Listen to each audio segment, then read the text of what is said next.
I am Purvika. ಆರೋಸ್ level state medical ಯೂನಿವರ್ಸಿಟಿಗೆ ಹೋಗ್ತಾ ಇದ್ದೀನಿ. ಒಂದ್ ಸ್ವಲ್ಪ ಬೇಜಾರು ಇದೆ, ಪೇರೆಂಟ್ಸ್ನೆಲ್ಲ ಬಿಟ್ಟೋಗ್ಬೇಕು ಅಂತ. ಖುಷಿನೂ ಇದೆ, ಎಕ್ಸೈಟ್ಮೆಂಟ್ ಇದೆ, ನೋಡ್ಬೇಕು ಯಾವ ತರ ಇರುತ್ತೆ ಲೈಫ್ ಜರ್ನಿ ಅಂತ.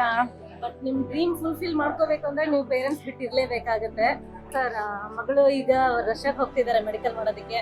ತಮ್ಮ ಅಭಿಪ್ರಾಯ ಸರ್, ಏನ್ ಅನಿಸ್ತಿದೆ? ಮೇಡಮ್ ತುಂಬಾ ಖುಷಿ ಆಗ್ತಾ ಇದೆ. ನಾವು ಯೂಟ್ಯೂಬ್ ಅಲ್ಲಿ ಮತ್ತೆ ಇದರಲ್ಲೆಲ್ಲ ನೋಡಿದ್ವಿ. ಮತ್ತೆ ಒಂದ್ಸತಿ ಮೇಡಮ್ನು ಭೇಟಿ ಆದ್ವಿ, ಹುಬ್ಳಿನಲ್ಲಿ ಭೇಟಿ ಆದ್ವಿ, ಮೀಟಿಂಗ್ ತಗೊಂಡ್ರು, ವೈಟ್ ಕೋಟ್ ಸೆರೆಮನಿನೂ ಇತ್ತು. ಈಗ ನನ್ನ ಮಗಳಿಗೆ ಕಳ್ಸಕ್ಕೆ ನನಗೆ ಹೆಮ್ಮೆ ಅನ್ನಿಸ್ತಾ ಇದೆ, ತುಂಬಾ ಖುಷಿ ಆಗ್ತಾ ಇದೆ. ಏನಾರು ಒಂದು ಸಾಧನೆ ಮಾಡ್ಕೊಂಡ್ ಬರ್ತಾಳೆ ಅಂತ. ಖಂಡಿತ ಸರ್. ಮೇಡಮ್, ತನ್ಗೆ ಏನ್ ಅನಿಸ್ತಿದೆ? ಮೇಡಮ್, ಅವಳು ಡ್ರೀಮ್ನ ಫುಲ್ಫಿಲ್ ಮಾಡೋಕ್ಕೆ ವರ್ಲ್ಡ್ ಎಜುಕೇಷನ್ ಸೆಂಟರ್ ನಮಗೆ ಏಜೆನ್ಸಿ ಕೌಶಲ ಮೇಡಮ್ ಸಿಕ್ಕಿದ್ದು ನಮ್ಮ ಪುಣ್ಯ ಅಂತ ಅನ್ಕೋಬೇಕು.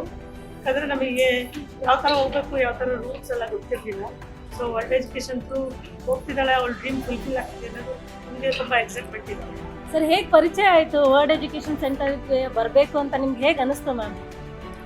ಅದು ನನ್ನ ಮಗಳ ಒಂದ್ಸರಿ ಹಿಂಗೆ ಸರ್ಚ್ ಮಾಡ್ತಾ ಇದ್ದೆ ಯೂಟ್ಯೂಬ್ ಅಲ್ಲಿ ಇಲ್ಲಿ ಇಂಡಿಯಾದಲ್ಲಿ ಆಗಿಲ್ಲ ಅಂದರೆ ಫುಲ್ಫಿಲ್ ಯಾವ ಥರ ಮಾಡ್ಕೋಬೇಕು ಅಂತ ಸರ್ಚ್ ಮಾಡ್ತಾ ಇದ್ದೆ ಯೂಟ್ಯೂಬಲ್ಲಿ. ಆಗ WSC ಕೌಶಲ್ಯ ಮೇಡಮ್ ಬಗ್ಗೆ ಮಮ್ಮಿ ಈ ಥರ ಎಲ್ಲ ಇದೆ ಅಂತ ಹೇಳಿದ್ಲು.